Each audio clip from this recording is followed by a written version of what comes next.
experience does not make you better. And I say this a lot. People think experience is what makes, well, they've got 12 years of experience in this field. It doesn't necessarily mean they're getting better. You just could have 1 year of experience repeated 12 times, but you didn't get any better. You didn't learn anything. Experience doesn't make you better. Evaluated experience makes you better. And this is why evaluation matters so much. One of the things that I do with our team currently is we evaluate everything. When you're willing to put the work in to measure what matters, what you're going to find, sometimes you'll find things that are embarrassing. Sometimes you'll find things that do make you feel like, oh, wow, that's okay. You start where you are. You don't start where you think you should be. And you don't start where other people think you should be. You start where you are. And then you define where you want to go. And then we build steps to get you from where you are to where you want to go. It's really that simple. And in my brief chemistry studies, what I learned was the power of a catalyst. A catalyst is something that you introduce into a mixture to incite or to accelerate significant change with the intention of making an impact.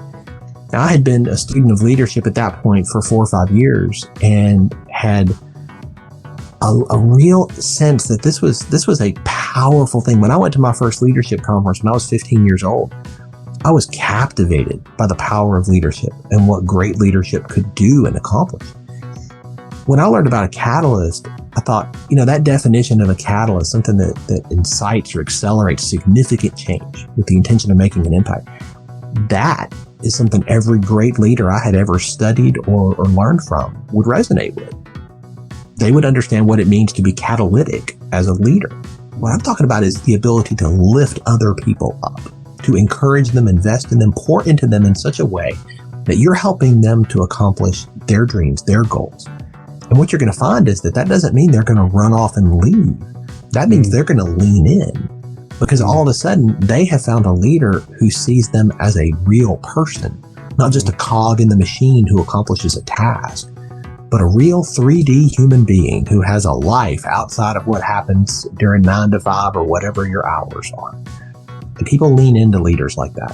What happens so often is a leader will step into a role, and that role is challenging and new and fresh, and they don't know how to do it yet, and so they're constantly in learning mode.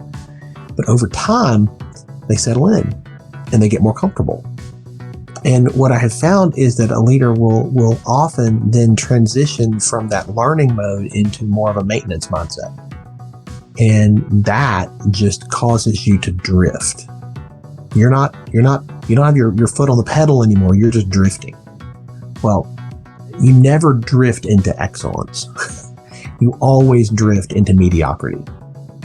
And that's what happens. And it's not because they intended to. Nobody aims for mediocrity, I don't think. But that's what happens when you begin to drift and you choose to take your foot off the pedal and stop being teachable. As a leader, your number one priority is people. Seriously, you cannot forget that. And too many leaders do, and they get distracted. When you do that, what you find is that the churn rate around you is going to go up. People are going to come and go, particularly go. Because if people don't feel valued, they're not going to stick around, particularly in the world today with everything that we have going on and the environment that we're in. There's a quote that I have here on my monitor, and I've had this for a couple years now. This was from early in the pandemic. A professor of leadership and management at Harvard Business School, Amy Edmondson, said this. She said, "Too many are asking whether we will go back to normal." To me, the problematic word is back. There is no going back to pre-COVID times. There is only forward to a new and uncertain future that is currently presenting us with an opportunity for thoughtful design. I love that quote. That is what I have been leaning into these last few years. This is an opportunity to thoughtfully design a way forward.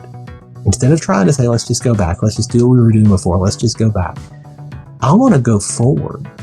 But I want to go forward with this idea that we have an opportunity to thoughtfully design what we're doing and how we're doing it for the benefit of everybody involved.